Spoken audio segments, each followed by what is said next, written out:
এখনকার ছেলেরা ঘুম থেকে উঠে থেকে বাবাও মোবাইল চালায়, মাও মোবাইল চালায়। ঘুমের সময় সন্তানকে মোবাইল দিয়া দিয়া ঘুম পাড়ায়, খাবারের সময় মোবাইল দিয়া ঘুম খাওয়ায়। যা কিছু হয় সব কিছু গুনাহের আসবাবের মধ্যেই হয়। এই মুসলমান, এই কারণে আগের জামানা এখনের জামানা পার্থক্য। আল্লাহ পাক বলেন অতীতে মানুষগুলো যা চলে গেছে এরাই জান্নাতের নিকটে, যত মানুষ সামনের দিকে যাবে তত মানুষ জাহান্নামের নিকটে যাবে। এই কারণে ভাইয়েরা আমার, আগের কালের মানুষদেরকে গালি গালাজ না করে তাদের মতো ইমানদার হওয়া দরকার আছে না নাই? তারা ইমানদার ছিল, তারা জান্নাত বুঝছে, তারা ঈমান বুঝছে, তারা ইসলাম বুঝছে। আর আমরা বেশি বেশি জ্ঞান অর্জন করি, অনেক লক্ষ লক্ষ টাকা খরচ করে পড়ালেখা করি, কিন্তু যে যত বড় শিক্ষিত সে তত বড় শয়তান আর চোর।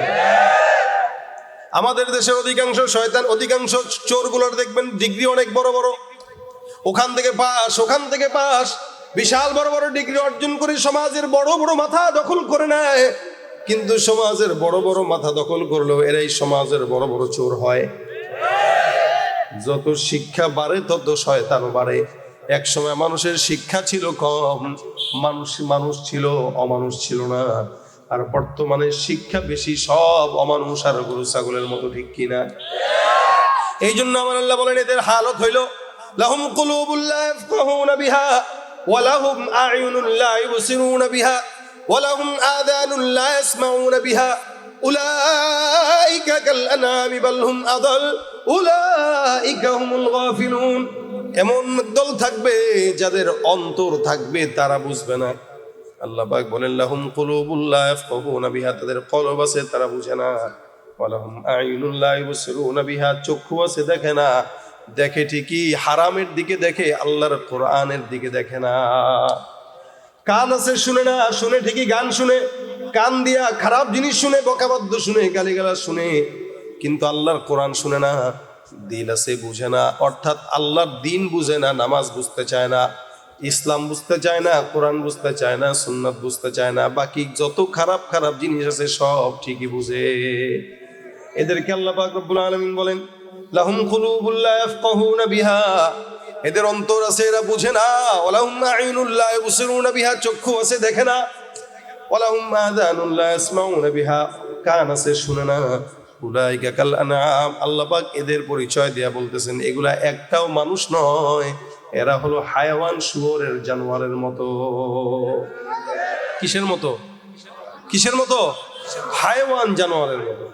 হায়াওয়ান জানোয়ারেরও চক্ষু আছে দেখে না, ক্ষেতের মাঝখানে ছেড়ে দিবেন, আইল দিয়া বাদ দিয়া সোজা হাঁটবে আর ক্ষেত নষ্ট করবে।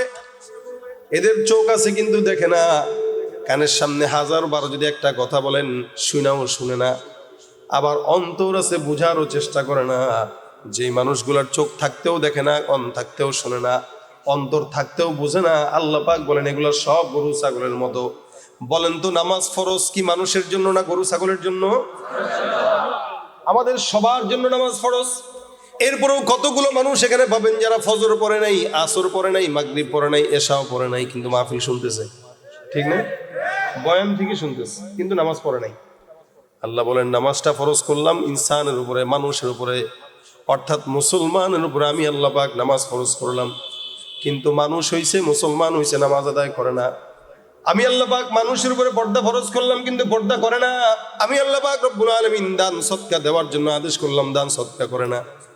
একটা কুকুরও নামাজ পড়ে না, গরুও নামাজ পড়ে না, হায়ওয়ানও নামাজ পড়ে না।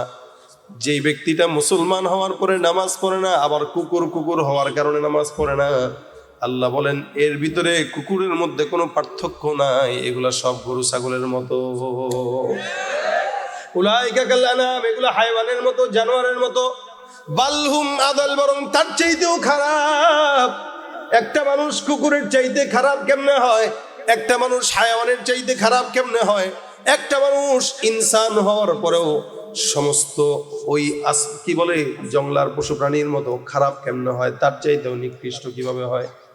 দেখেন তো, এই এলাকায় বাজার আছে, বাজারের মধ্যে কোনো চান্দাবাজ কুকুর ঘুরে নাকি মানুষ ঘুরে? কে করে? আগেও চান্দাবাজি ছিল।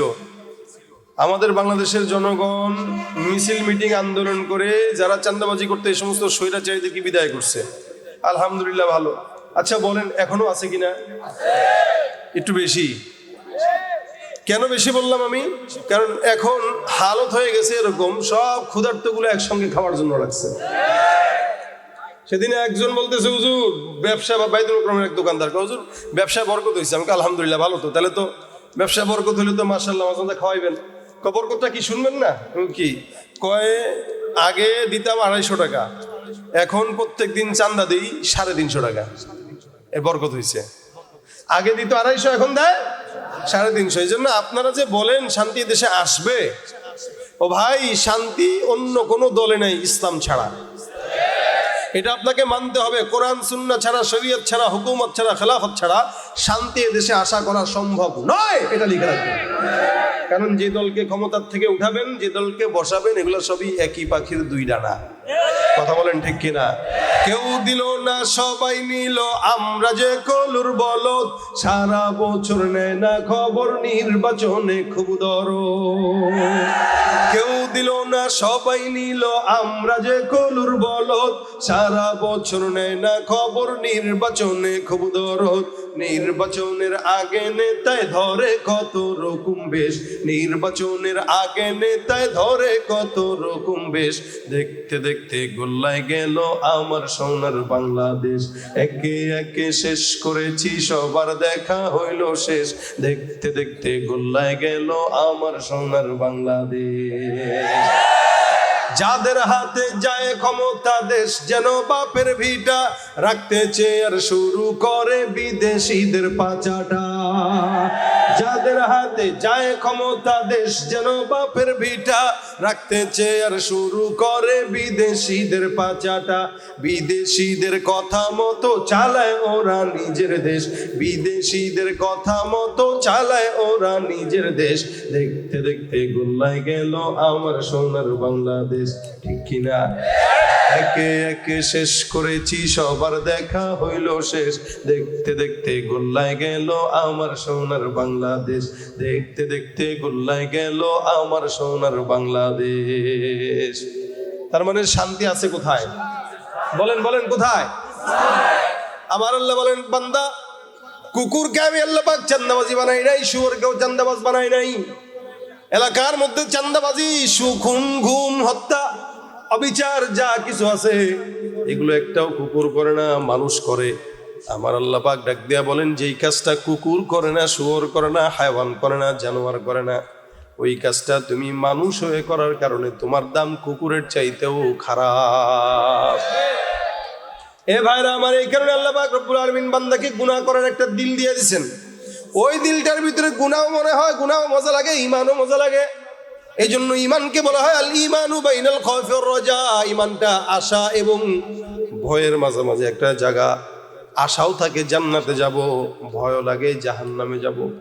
কিন্তু বান্দা কোন রাস্তায় জান্নাত, কোন রাস্তায় জাহান্নাম, এটাও বলে দিয়েছেন। আল্লাহ পাক বলেন, গুনাহ হয়ে যাবে, টেনশন নাই, ওয়া আনিস্তাগফিরু, ইস্তিগফার করো, আমি আল্লাহ পাক বান্দার সব গুনাহগুলোকে মাফ করে দিব। সুবহানাল্লাহ। ফাকুলতু ইস্তাগফিরু রাব্বাকুম ইন্নাহু কানা গফফারা। নবী আমার ডাক দিয়া বলেন, কোন ইমানদার বান্দা যদি একবার জবান খুলে পড়ে আস্তাগফিরুল্লাহ, আমার নবী বলেন আল্লাহ পাক সমুদ্রের ফেনা পরিমাণ গুনাহ যদি হয়, বান্দার সব গুনাহগুলো আল্লাহ পাক সাধারণ ক্ষমা ঘোষণা করে দেন। শুধু একবার পড়বে আস্তাগফিরুল্লাহ, একবার পড়বে আস্তাগফিরুল্লাহ, আর কিচ্ছু দরকার নেই। এমন আসামি যারা ছিল অন্যায় বিচারের আসামি, এদের হাজার হাজার গুনাহ থাকার পর আল্লাহ পাক রব্বুল আলামিন ক্ষমা করে দিয়েছেন। এমন একজন লোকের নাম হযরত ওয়াহশী রাদিয়াল্লাহু তাআলা আনহু, আল্লাহর নবীর সাহাবী, আল্লাহ পাক রব্বুল আলামিনের পয়গম্বরের অন্যতম সাহাবী, রাসূলের চাচা হামজাকে অত্যাচার করেছে, হত্যা করেছে। ওয়াহশী রাদিয়াল্লাহু তাআলা আনহুর মতো একজন লোক, যার ব্যাপারে নবী বলেছেন, খবরদার তাকে যেখানেই পাও সেখানেই হত্যা করে দিবা। এই লোকের সঙ্গে কোনো বনামনির দরকার নাই। যতগুলো বেঈমানকে আল্লাহর নবী ধরার জন্য আদেশ দিলেন, হত্যা করার জন্য আদেশ দিলেন, এর মধ্যে ওয়াহশীটাও অন্যতম। ওয়াহশী রাদিয়াল্লাহু তাআলা আনহু রাসূলের চাচাকে হত্যা করার পর হঠাৎ করে একদিন কলবের মধ্যে আসলো, আয় হায়, আল্লাহর কাছে ক্ষমা চাওয়া দরকার। যার কারণে ওয়াহশী রাদিয়াল্লাহু তাআলা আনহু রাসূলকে চিঠি লিখলেন, ইয়া রাসূলুল্লাহ, আপনার কাছে আমার অনুরোধ, আমি যদি ইসলাম কবুল করতে চাই ইসলাম কবুল করতে পারবো কিনা।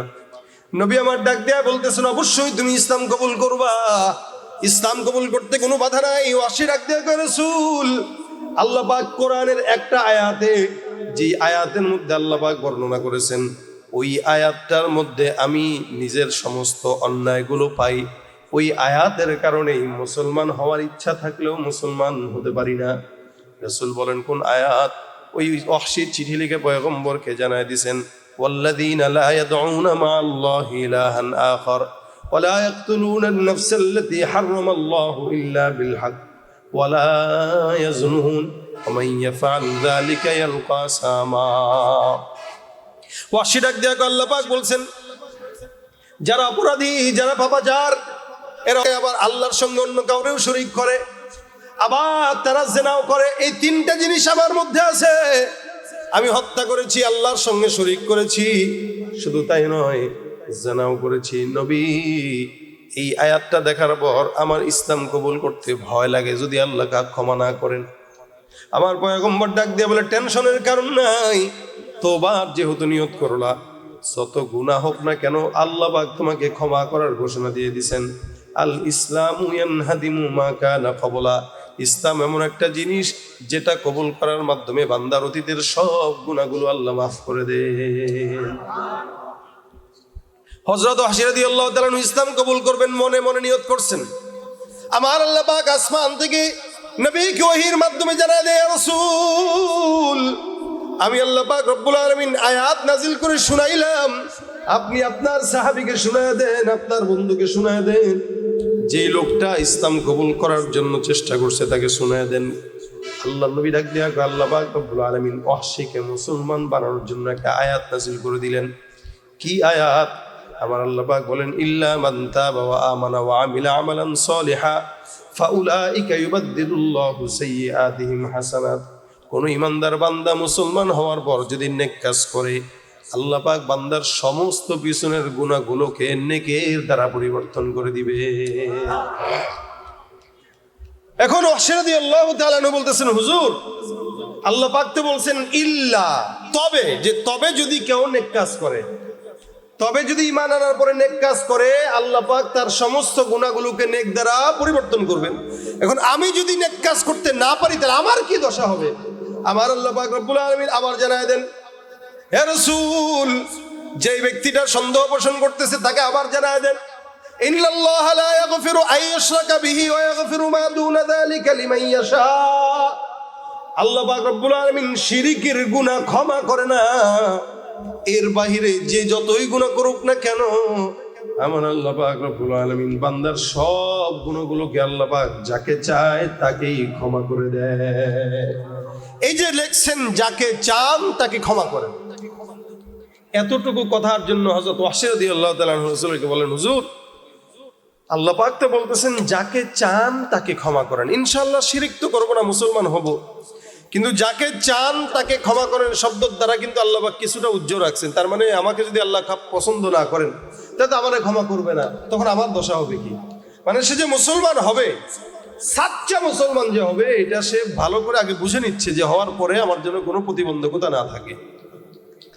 নবী আমার আমাকে একটু বলে শোনায় দেন, যেহেতু আমাকে আল্লাহ পাক ক্ষমা করবে কি করবে না গ্যারান্টি নাই। আল্লাহ পাক বলছেন লিমান ইয়াশা, যাকে চায় তাকে ক্ষমা করবে। নবী আমি কি করব? আবার আল্লাহ পাক রব্বুল আলামিন ওয়াহশীকে মুসলমান বানানোর জন্য আবার 3 নম্বর আয়াত নাজিল করে দিয়েছেন। সুবহানাল্লাহ। কয়টা আয়াত? কয়টা? 3টা।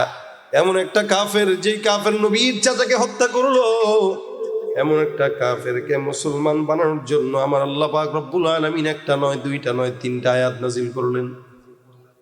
এবার 3 নম্বর আয়াতে আল্লাহ পাক ফাইনাল কথাটা জানায় দেয়, কুল ইয়া ইবাদিয়াল্লাযীনা আসরাফু আলা আনফুসিহিম লা তাকুনাতু মির রাহমাতিল্লাহ।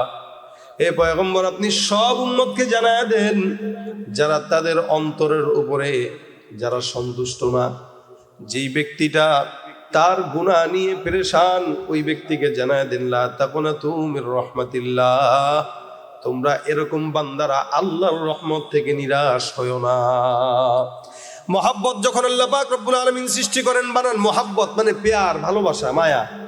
এটাকে আমার আল্লাহ পাক রব্বুল আলামিন যখন সৃষ্টি করেন এটাকে 100 ভাগে ভাগ করেন। কয়শো ভাগ? 100। 100 ভাগের 1 ভাগ মোহাব্বত নিয়ে সারা দুনিয়া ছড়া দেয়। ইনসানের মধ্যেও ওই ভাগ, ফেরেশতার মধ্যেও ওই ভাগ, জিন্নাতের মধ্যেও ওই ভাগ, পশু পাখির মধ্যেও সেই একই ভাব। 1 ভাগ মোহাব্বতটা নিয়ে আল্লাহ পাক রব্বুল আলামিন সারা দুনিয়ার মধ্যে ছড়ায় দেয়। বাকি থাকে কয় ভাগ? 99। আমার নবী সাল্লাল্লাহু আলাইহি ওয়াসাল্লাম বলেন 1 ভাগ মোহাব্বতটা পাওয়ার পর বাচ্চা তোমার সন্তান মায়ের প্রতি এত মায়া, 1 ভাগ মোহাব্বত পাওয়ার পরে বাবা সন্তানের প্রতি এত মায়া, 1 ভাগ মোহাব্বত পাওয়ার পরে ভাই বোনের প্রতি এত মায়া, 1 ভাগ মোহাব্বত পাওয়ার পরে আত্মীয় স্বজন আত্মীয়র জন্য এত মায়া। আমার নবী ডাক দিয়া বলেন, উম্মত বাকি 99 ভাগ মোহাব্বত শুধুমাত্র আল্লাহ পাক রব্বুল আলামিন তোমার মতো গুনাহগার বান্দাকে ক্ষমা করার জন্য আল্লাহর দিলে রেখে দিয়েছে। এত মোহাব্বত যেই মালিক করেন ওই মোহাব্বতের মালিক ক্ষমা করবে কি করবে না? এই ওয়াহশী রাদিয়াল্লাহু তাআলা ডাক দিয়ে বলেন, হুজুর এবার তো আমার পছন্দ হয়েছে, কারণ আল্লাহ পাক বলেছেন লা তাকুনাতু মিন রাহমাতিল্লাহ ইন্নাল্লাহা ইয়াগফিরুদ যুনুবা জামিআ ইন্নাহু হুয়াল গফুরুর রহিম। সারা দুনিয়ার বান্দাদেরকে আমি আল্লাহ পাক রব্বুল আলামিন জানাই দিলাম, কেউ যদি আমি আল্লাহ পাক রব্বুল আলামিনের কথা অমান্য করে গুনাহ হয়ে যায়, লা তাকুনাতু মিন রাহমাতিল্লাহ, নিরাশ হয়ো না, কারণ আল্লাহ পাক বান্দার সব গুনাহগুলোকে ক্ষমা করে দিবেন। তার মতো ক্ষমাওয়ালা আর কোনো আল্লাহ নাই, ঠিক কিনা? আল্লাহ কয়জন? এরকম না যে আরো 2টা আছে, একটার কাছে মাফ না চাইলে না পাইলে আরেকজনের কাছে যাব। এই জন্য ভাইরা আমার ওয়াহশী রাদিয়াল্লাহু তাআলা এবার ডাক দেয়া কয়, হ্যাঁ এবার পছন্দ হয়েছে ইয়া রাসূলুল্লাহ, এই 3টা আয়াত আল্লাহ পাক আমাকে সন্তুষ্ট করে দিয়েছেন, সুতরাং আপনার হাতে আমার হাতটা রেখে বায়াত করে পড়ায় দেন লা ইলাহা ইল্লাল্লাহ মুহাম্মাদুর রাসূলুল্লাহ। হযরত ওয়াহশীর মতো একজন গুনাহগার বান্দাকে আল্লাহ পাক 3টা আয়াতের মাধ্যমে মুসলমান বানায় দিয়েছেন। আপনি আমি পয়গম্বরের উম্মত, শেষ জামানার উম্মত, যেই জায়গাটায় ডানে ফিতনা, বামে ফিতনা, সামনে ফিতনা, পিছনে ফিতনা, ফিতনার জামানায় কোন বান্দা যদি আল্লাহর দরবারে তওবা করে ইস্তেগফার করে, আমার আল্লাহ বলেন একবার পড়বা সমুদ্রের ফেনা পরিমাণ গুনাহ মাফ হয়ে যাবে। সুবহানাল্লাহ। ভাইরা আমার, আল্লাহ রাসূল সাল্লাল্লাহু আলাইহি ওয়াসাল্লাম এই কারণে ইস্তেগফারের ব্যাপারে বলেন, মান লাজিমাল ইস্তিগফার জাআলাল্লাহু লাহু মিন কুল্লি হাম্মিন ফারজা। কেউ যদি জবান দিয়ে ইস্তেগফার উঠায়, আল্লাহর নবী বলেন যতই পেরেশানি থাকুক না কেন সব পেরেশানি আল্লাহ পাক রব্বুল আলামিন দূর করে দিবেন। অমিন কুল্লি দিকিন মাখরাজা, রাস্তা যদি সামনে খারাপ হয় বন্ধ রাস্তা আল্লাহ পাক রব্বুল আলামিন খুলে দিয়ে দিবেন। শুধু তাই নয়, রিজিকের অভাব যদি থাকে আমার আল্লাহ সব রিজিকের অভাব বান্দার জন্য দূর করে দিবেন। সুবহানাল্লাহ। হাসান আল বসরি রাহমাতুল্লাহ আলাইহি, উনি একবার বসা, ওনার খানকার মধ্যে 2-4 জন লোক বসা, ওনার সাথে কিছু মুজাকারা করতেছেন। এমন সময় একজন লোক ঢুকলো, লোক ঢুকে বলতেছে, হুজুর আমি একটা বিপদে পড়ে আসছি। বলে কি বিপদ? হুজুর আমার তো এমন কোনো গুনাহ নাই যে গুনাহ আমি আমার জিন্দগিতে করি নাই, ছোট্ট একটা আমল শিখায় দেন, যেই আমলের কারণে আল্লাহ পাক আমাকে মাফ করে দিবেন। হাসান বসরি যায় কয়, যাও যাও ইস্তেগফার পড়ো। কি পড়ো? কথা কয় না, ইস্তেগফার। বললেন কি যে আমার গুনাহ আছে, সুদ, ঘুষ, মারামারি, সন্ত্রাসী, জেনা, সব প্রকার গুনাহ। ছোট্ট আমল শিখায় দেন যে আমলের কারণে আল্লাহ জান্নাত দিবেন, মাফ করে দিবেন। হাসান বসরি বলেন, যাও ইস্তেগফার পড়ো। তো ওনার পাশের লোকরা বসা, ওনারা আবার খেয়াল করতেছেন। আরেকজন লোক ঢুকলো, ঢুকে বলতেছে, হুজুর আমি যে এলাকায় থাকি বহু বছর যাবত এই এলাকায় বৃষ্টি হয় না, অনেক দিন, একটা আমল শিখায় দেন যে আমলের কারণে আল্লাহ পাক বৃষ্টি দিবেন একটু। হাসান বসরি রাহমাতুল্লাহ বলতেছেন, যাও তুমিও ইস্তেগফার করো। আমরা তো জানি গুনাহ হইলে ইস্তেগফার করা লাগে, কি বলেন ঠিক না? আমরা যখন অন্যায় করি, অবিচার করি, গুনাহ করি, তখন আমরা বলি আস্তাগফিরুল্লাহ আস্তাগফিরুল্লাহ। হাসান বসরি বলেন, যাও তুমি ইস্তেগফার করো। আবার আরেকটা লোক ঢুকছে, ঢুকে কয়, হুজুর আমার দোকান বাজারে আছে কিন্তু সম্পদ বিক্রি হয় না, বেচা কিনা নাই। পাশের দোকানে বেচা কিনা আছে, আমার দোকানে বেচা কিনা নাই, বা টাকা পয়সা নাই, বিবিরে খাওয়াইতে পারি না, সন্তানের চাহিদা পূরণ করতে পারি না। এমন একটা আমল শিখায় দেন যে আমলের কারণে আল্লাহ পাক সম্পদ দিবেন। হাসান বসরি রাহমাতুল্লাহ বলেন, যাও তুমিও কি পড়ো? ইস্তেগফার পড়ো। আরেক লোক এসে ডাক দেয়, হুজুর আমার সন্তান নাই, বিয়ে করলাম এত বছর, এমন একটা আমল শিখায় দেন যে আমলের কারণে আল্লাহ পাক সন্তান দান করবেন। তার মানে বোঝা গেল সন্তান চাবেন কার কাছে? আমাদের দেশের কিছু ব্যাকল আছে, এরা সন্তান না হইলে বিপদের মধ্যে পড়লে সোজা চলে যায় খাজার দরবারে, ঠিক কিনা? পীরগিরি আর মাজার পূজা চলছে দেশটা জুড়িয়া, সেরেকি আর ভণ্ডামিতে দেশটা গেছে ভরিয়া। পীরগিরি আর মাজার পূজা চলছে দেশটা জুড়িয়া, সেরেকি আর ভণ্ডামিতে দেশটা গেছে ভরিয়া। গাজার কলকিটান মারিয়া, গাজার কলকিটান মারিয়া দেখায় খাজার শান, ওরা শিক্ষিত শয়তান, জোরে ওরা শিক্ষিত শয়তান, ওরা শিক্ষিত শয়তান। দুর্নীতির ওই আখড়ায় বসে, দুর্নীতির ওই আখড়ায় বসে জাহির করে জ্ঞান, কলম দিয়ে কামায় টাকা ধরে সাধুর ভান। ওরা শিক্ষিত শয়তান, ওরা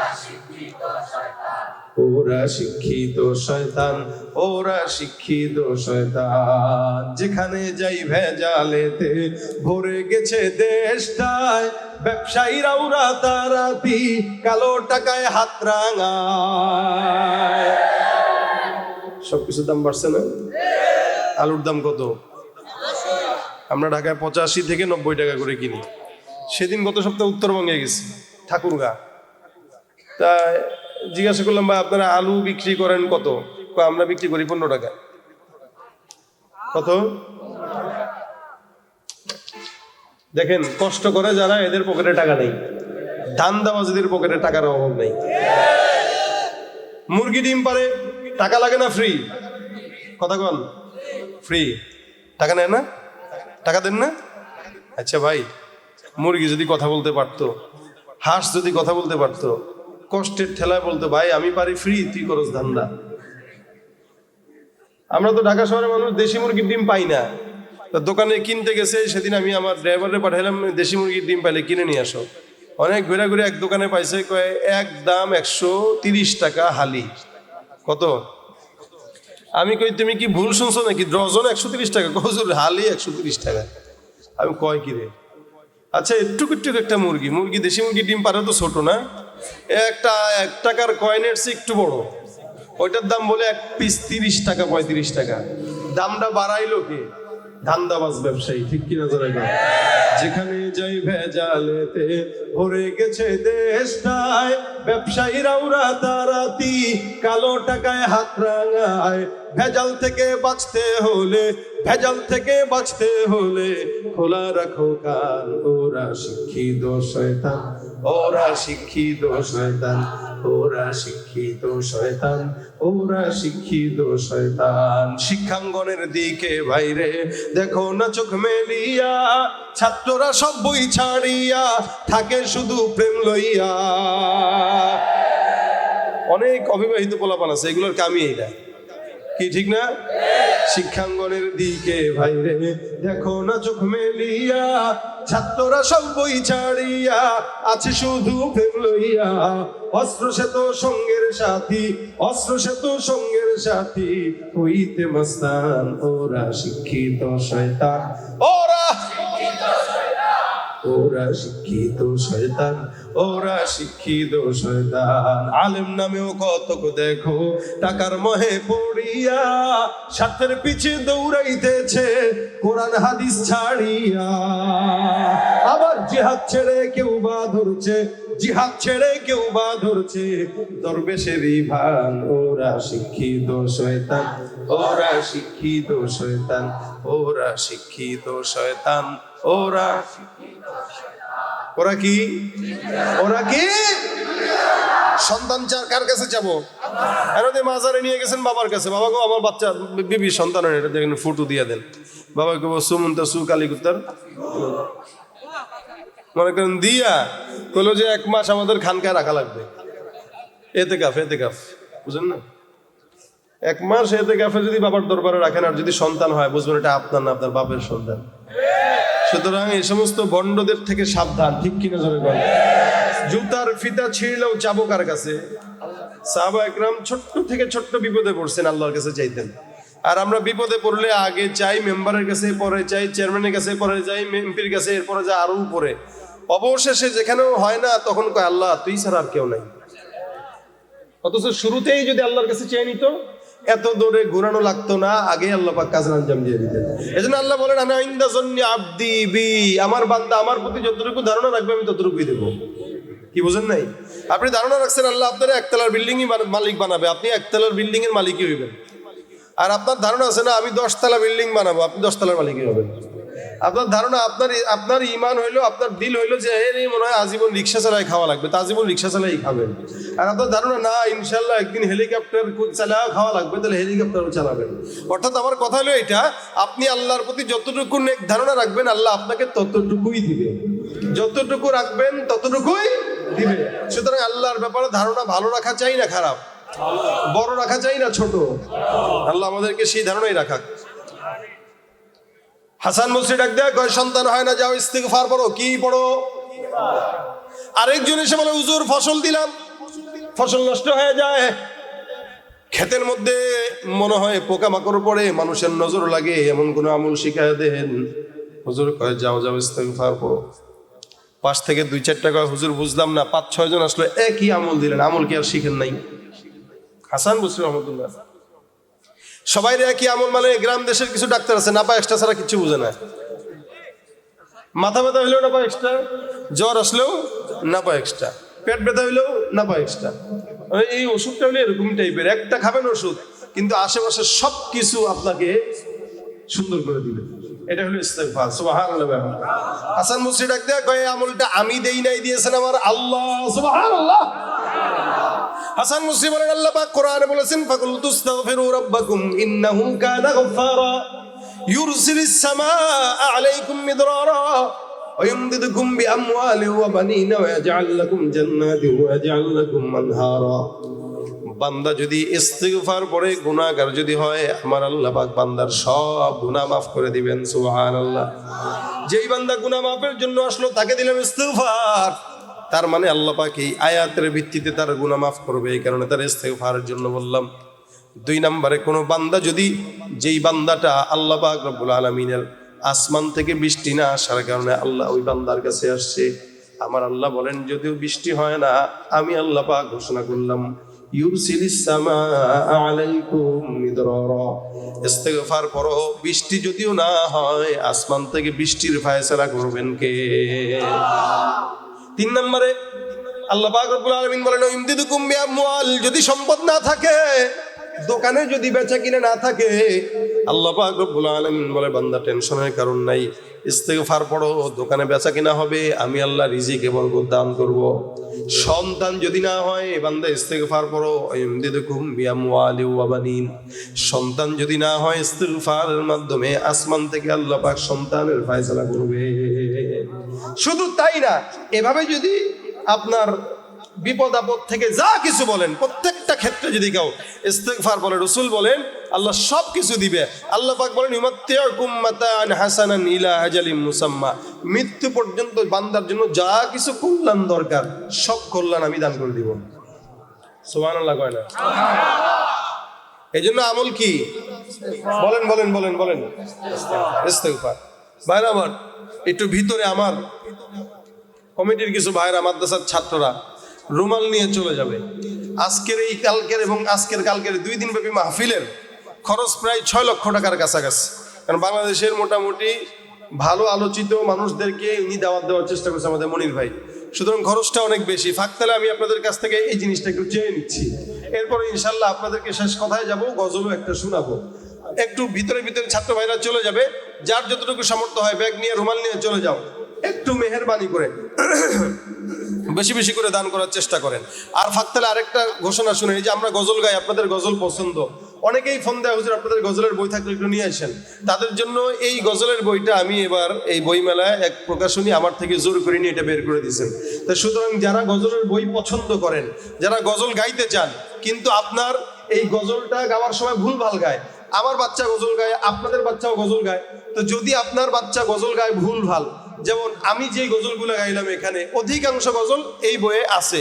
আপনারা বিশ্বনবীর অপমান শুনছেন কিনা? হ্যাঁ শুনছেন? কেমন মুসলমান শুনছেন?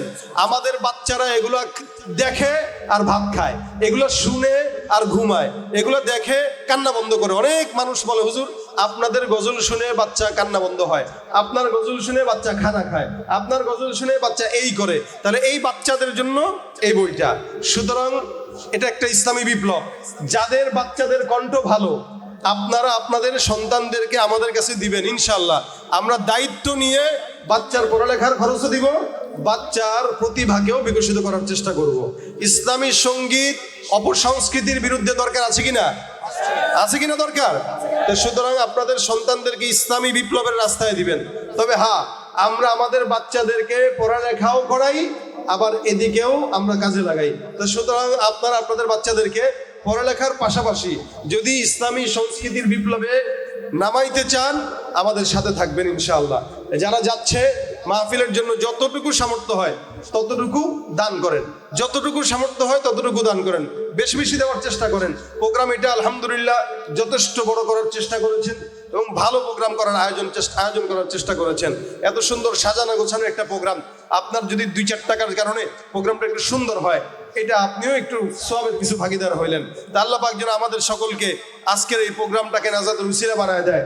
আমরা ভাই শেষমেশ যেটা শুনলাম সেটা কি, আমরা আজকে যা আলোচনা শুনেছি সব আলোচনা ভুলে গেলেও কোনো সমস্যা নাই। শেষ আমরা যে কথা নিয়ে যাব ওইটা হলো ইস্তেগফার। আপনি আপনার বাসায় যাবেন, বিবিকে বলবেন কাপড় চোপড় ধোবা তো ইস্তেগফার পড়ো, রান্না করবা তো ইস্তেগফার পড়ো, ঘর ঝাড়ু দাও তো ইস্তেগফার পড়ো। প্রত্যেক দিন কমাস কম 100 বার করে ইস্তেগফার নবী নিজে পড়তেন, আমিও পড়বো ইনশাআল্লাহ। রাসূল সাল্লাল্লাহু আলাইহি ওয়াসাল্লাম 100 বার পড়তেন, আমাদের 1 কোটি বার পড়া দরকার। কিন্তু আমি বলি না 1 কোটি বার পড়েন, অন্তত 100 বার হইলেও তো পড়েন। কি বলেন? সব প্রত্যেকটা নামাজের পরে যদি 20 বার করে পড়েন 100 বার হয়ে যায়। আমরা যদি ইস্তেগফার পড়ি আশা করা যায় আমাদের জিন্দেগির সব কিছুতে আল্লাহ পাক বারাকাত দান করবে, আল্লাহ পাক আমাদের অভাব দূর করে দিবে, আল্লাহ পাক রিজিকের ওসাআত দান করবে, বিপদ থেকে হেফাজত করবে, ফসলে দিতে বরকত দিবে, গুনাহও মাফ করে দিবে ইনশাআল্লাহ। আল্লাহ আমাদেরকে আমল করার তৌফিক দান করুন। যে সমস্ত ছাত্ররা চলে গেছে এদের কাছে মন ভরে কিছু দেন, দেওয়া শেষ ছাত্ররা এখানে নিয়ে আসুন। আবার আগামীকাল আলহামদুলিল্লাহ, আগামীকাল বাংলার সবচাইতে প্রসিদ্ধকারী আহমদ বিন ইউসুফ আল আজহারি উনি আসবে ইনশাআল্লাহ। এছাড়াও দেশের বাহির থেকেও অনেক বড় বড় মিশর, ইরান, পাকিস্তান, মরক্কো এখান থেকে 4 জনকারী আসবে। আপনাদের সৌভাগ্য আলহামদুলিল্লাহ, আপনারা এরকম বড় বড় কারীদের তেলাওয়াত আগামীকাল শুনবেন। তা আগামীকাল আসার সময় আরো অনেকজনকে নিয়ে আসবেন, পারবেন ইনশাআল্লাহ। আল্লাহ পাক যেন আগামীকালের প্রোগ্রামটাকেও সাকসেস করে বলেন আমিন। হ্যাঁ, উঠানো হয়ে গেলে এখানে নিয়ে আসো, ওঠানো হয়ে গেলে এখানে নিয়ে আসো। এরপরেও যদি আপনারা বেশি বেশি দিতে চান চেষ্টা করবেন মনির ভাইয়ের কাছে দেওয়ার, যে যতটুকু সামর্থ্য আছে ততটুকু দিয়া আপনারা আপনাদের এই আজকের এই প্রোগ্রামটাকে সাফল্যমণ্ডিত করবেন। পাশাপাশি মনির ভাই 2টা মাদ্রাসা দিয়েছেন, এখানে একটা প্রতিষ্ঠান, এখানে একটা বিল্ডিং, ওখানে একটা বিল্ডিং। আলহামদুলিল্লাহ বেচারা সাহস আছে আল্লাহর রহমতে, এত বড় একটা প্রতিষ্ঠান দিয়েছেন। আপনারা আপনাদের সন্তানদেরকে এরকম প্রতিষ্ঠানগুলোতে দিবেন যেখানে পরিবেশ ভালো, পড়ালেখাও ভালো। আলহামদুলিল্লাহ এই প্রতিষ্ঠানের উন্নতি কামনা করছি। আল্লাহ যেন প্রতিষ্ঠানকে কামিয়াবি দান করেন, আল্লাহ পাক সকল হাজত গায়বী খাজানা থেকে পূরণ করেন, বলেন আমিন। মনির ভাই আছেন? মনির ভাই আসিস তো? আচ্ছা, আলহামদুলিল্লাহ উঠানো হয়ে গেলে এখানে নিয়ে আসেন, উঠানো হয়ে গেলে এখানে নিয়ে আসেন বাস। তো ভাই আমরা শেষ আলোচনা যেটা শুনছি এটা বুঝতে পারছি তো ইনশাআল্লাহ? হ্যাঁ, আলহামদুলিল্লাহ। আল্লাহ পাক আমাদেরকে আমল করার তৌফিক দান করুক। আপনারা নিরিবিলি ছিলেন, নিরিবিলি থাকেন। তবে হ্যাঁ, যদি আমাদের দেশে কোন চক্রান্তকারীরা ঢুকে আমাদেরকে অত্যাচার করার জন্য, তখন আর নিরিবিলি থাকেন না, আল্লাহর হস্তে নারায়ে তাকবীর আল্লাহু আকবার ধ্বনি দিয়া জিহাদের ময়দানে ঝাঁপায় পড়েন। ঠিক আছে ইনশাআল্লাহ? নাস্তিকতা নিপাত যাক, দিন ইসলাম জিন্দাবাদ। নাস্তিকতা নিপাত যাক, দিন ইসলাম জিন্দাবাদ। কোটি প্রাণে একই আওয়াজ।